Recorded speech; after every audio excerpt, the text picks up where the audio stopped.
Salut, c'est Léa. Et toi, c'est comment? Moi, c'est Steven, mari de Léa. Il a fait les présentations avant que je puisse l'introduire, donc c'est mon mari. Et dans la vidéo d'aujourd'hui, je lui donne la parole pour qu'il puisse nous donner son point de vue, comment il a vécu la grossesse, l'accouchement et l'arrivée de notre bébé. Parce qu'on oublie souvent, mais c'est tout aussi, on va dire, impressionnant pour un homme que pour une femme à leur manière. Et du coup, je vais faire une petite interview, je vais lui poser des questions et il va me donner les réponses. C'est parti.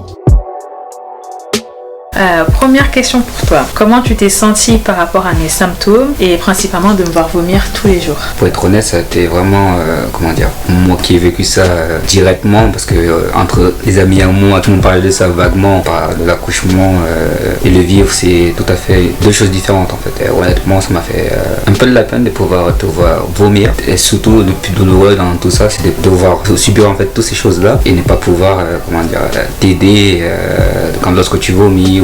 Il n'y a quasiment rien à faire en fait quand tu es dans cette position là, et pour nous moi en particulier, c'est un peu pesant de voir ta chair souffrir quoi. Deuxième question, qu'est-ce que ça t'a fait de voir mon corps changer tout au long de la grossesse? Alors je peux dire que c'est une bonne chose, parce que en fait théoriquement les gens disent que lorsqu'une femme est enceinte, son corps il s'élargit, ou il prend des formes, ou il grossit et tout. Je l'ai plutôt bien vécu. Je trouve que pour une première grossesse tout concernant, je trouve que c'était quand même pas mal en quelque sorte, parce que je t'ai pas vu prendre énormément de poids. C'est surtout parce que tu as eu beaucoup de symptômes type vomissement et tout qui ont fait ça, mais moi je trouve que tu as eu une bonne grossesse. Troisième question, comment tu t'es sentie lorsque j'ai commencé à avoir des contractions jusqu'au moment de l'accouchement? Comment je l'ai vécu? Alors c'est un facteur de stress. Je réalisais pas que tu allais accoucher, tu portais notre enfant, et que je devais me préparer psychologiquement par rapport à ça. Lorsque tu étais premier à la contraction, et j'étais en panique. C'est vrai qu'il y a eu un accompagnement par rapport à ça à la maternité, mais à titre personnel, lorsque le moment arrive, j'étais dans le déni jusqu'à ce que tu accouches.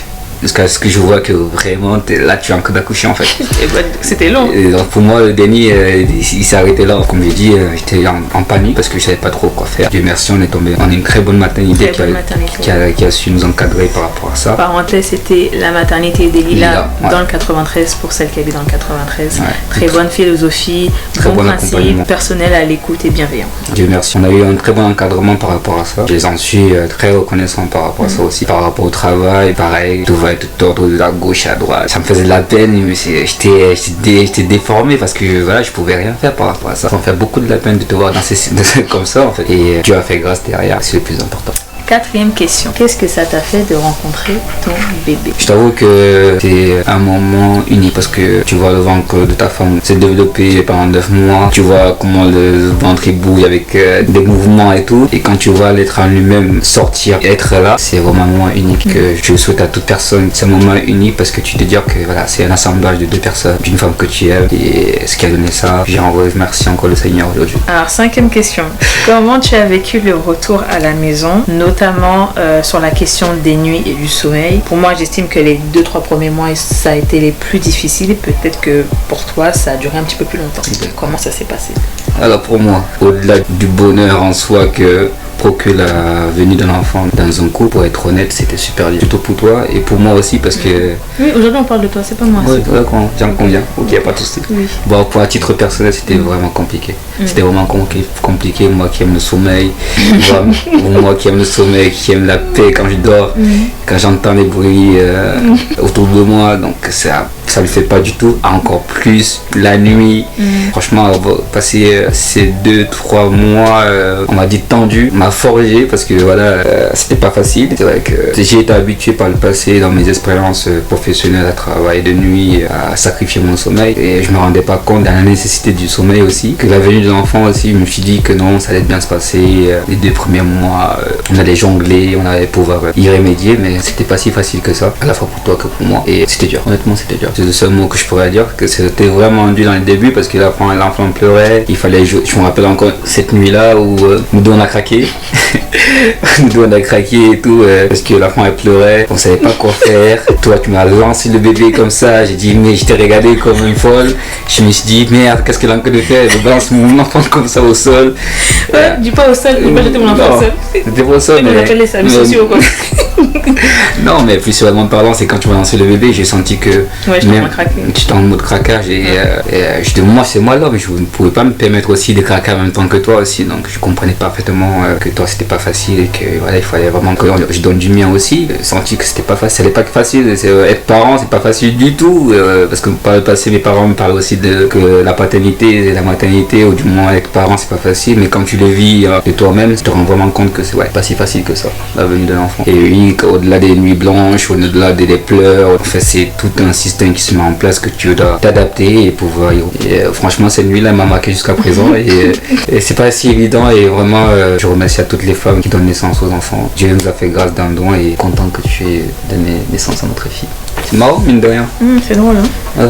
Je commence à prendre goût à la caméra. Ouais. Ok. Alors, est-ce que tu trouves ta place entre maman et bébé? C'est vrai que c'est une très bonne question. C'est une très bonne question parce que on se la pose pas souvent. Que nous on se dit non, c'est normal que l'enfant soit attaché à sa mère et le mécanisme se fasse tout seul. Mais d'une part, je dois avouer que la venue de l'enfant aussi m'a un peu mis de côté parce que je ne savais pas où était ma place en elle-même, parce que j'étais beaucoup concentré sur le bébé. J'avais tendance à être oublié des fois et du coup je savais pas où mettre entre vous deux en fait, du coup, parce que pour moi être papa c'est un bonheur, donc du coup le test de paternité est mis en place, il faut tout de suite s'adapter et tout de suite y répondre aux exigences qu'elle procure d'être père, et surtout trouver la place entre vous deux, c'est pas si évident que ça, même à l'heure actuelle quand vous avez une telle complicité que des fois je me dis ah ouais, après on dit souvent que ouais c'est dans les débuts, j'espère que par la suite ça puisse changer, que moi aussi je puisse créer ma place dans ce noyau là. C'était pas si facile que ça, ce n'est surtout pas si facile que ça actuellement, parce que oui je continue toujours à me créer ma place, parce que c'est très important aussi qu'elle sache qu'elle a un père. Quand on a un enfant adorable, il est très important pour moi de me frayer cette place entre vous deux, et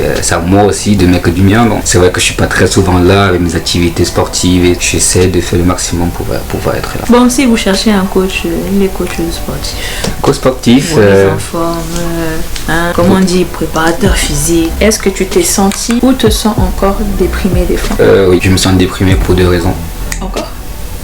Actuellement? Comment dire, je serai toujours déprimé par rapport à ça parce que c'est un point très significatif dans ma vie personnelle. J'ai perdu ma mère il n'y a pas longtemps, j'aurais très aimé qu'elle puisse voir sa petite fille.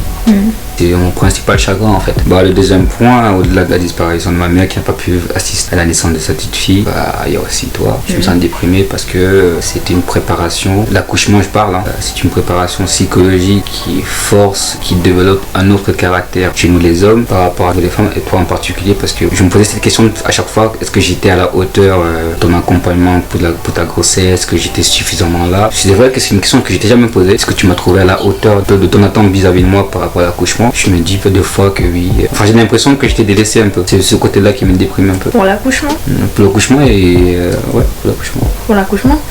Non, je dirais pas que tu m'as délaissé, tu m'as pas délaissé du tout. Peut-être que tu savais pas comment faire et que tu savais pas comment j'avais besoin de toi. Mais je me souviens t'avoir guidé pour t'indiquer là j'ai besoin que tu te mettes là, j'ai besoin que tu te mettes là pour que je te serre, pour que je te griffe, pour que voilà. Pour ça, tu m'as vraiment griffé aussi. Ouais, donc voilà, non, je sens pas du tout, t'as pleinement rempli ton rôle là. D'accord. T'as pas de remords à avoir là-dessus. La petite, ça fait 6 mois qu'elle est née quand même, donc tu peux te libérer de ça, ça y est, ça va. Ça dénie. Ça va. Ouais. Je m'en réjouis aujourd'hui que tu me donnes cette réponse-là devant la caméra et devant moi surtout par rapport à ça. Donc voilà, merci en tout cas. Mais je tâcherai de faire encore beaucoup mieux pour les prochaines fois par la gloire de Dieu. D'accord. Par contre, moi, si je t'ai posé cette question, c'est que quand je parle de dépression, c'est que par exemple, tu te souviens quand on est rentré à la maison, même pendant que j'étais chez mes parents au début, j'ai fait un bon gros baby blues où je pleurais souvent et tout ça, que j'étais un peu dans le mal, que j'étais tout le temps dans le noir, que j'avais du mal à manger. Est-ce que toi, à cette période-là, où en décalé, tu t'es senti un peu mal, émotionnellement, psychologiquement dans le même sens? Je sais pas comment te expliquer ou développer ce que je vais te dire. C'est que moi, mon caractère d'homme, tu me connais, je suis pas quelqu'un d'expressif qui montre ses sentiments, et tu m'as beaucoup reproché de pas l'exposer ce côté-là. C'est que je le vivais mal, mais je ne le démontrais pas. C'est pas parce que je le montrais pas que je le vivais pas mal, tu vois. Donc pour ma part, c'était pas si évident que ça aussi de te voir. T'as beaucoup pleuré. Je t'ai vu beaucoup pleurer près de moi. Mais est-ce que toi, du coup, t'avais pas envie de pleurer aussi? Mais tu pleurais pas parce que tu te disais qu'elle est déjà au 36e dessous. Si je craque aussi, l'enfant là est foutu. Bah, en fait, j'étais dans cette posture-là. Je me dis, si je craque en même temps que tu craques, bah, il n'y a personne qui gère le bateau en fait. C'est moi l'homme de la maison, je suis pas le mec à pleurer. Enfin, façon de parler. T'en as eu envie? J'en ai eu envie des fois de craquer. Mais ma manière à moi de craquer, c'est pas de pleurer en fait. Ma manière à moi de craquer, c'est d'en parler, de discuter. Et très souvent, ce qui est bien, c'est que toi et moi, il y a tellement ces fluidités entre nous qu'on arrive à discuter de tout et de rien. Que pour moi, en fait, ma manière à moi d'y répondre, cette mauvaise expérience-là, c'est de discuter. Et avec toi, j'ai discuté fortement par rapport à ça. Ça a beaucoup aidé. Donc, du coup, j'avais pas trop le temps de me lamenter par rapport à ça, en fait. C'est surtout le fait qu'on ait discuté en amont, qu'on discute tous les jours, et surtout de cette compatibilité que Dieu a créée entre nous deux, qui a arrangé les choses, en fait. Merci. C'est moi qui te remercie. Merci d'avoir accepté de venir sur la vidéo. Tout est venu pour moi. Tu reviendrais? Toujours. Toujours. C'est gentil. Toujours. C'est tout pour cette vidéo là. J'espère qu'elle vous aura plu. Envoyez-la à vos frères, à vos cousins, à vos amis. Voilà, c'est très important que les hommes soient aussi informés sur le sujet. On vous fait des gros bisous et on vous dit à bientôt pour la prochaine vidéo. À bientôt. Bye bye. Ciao.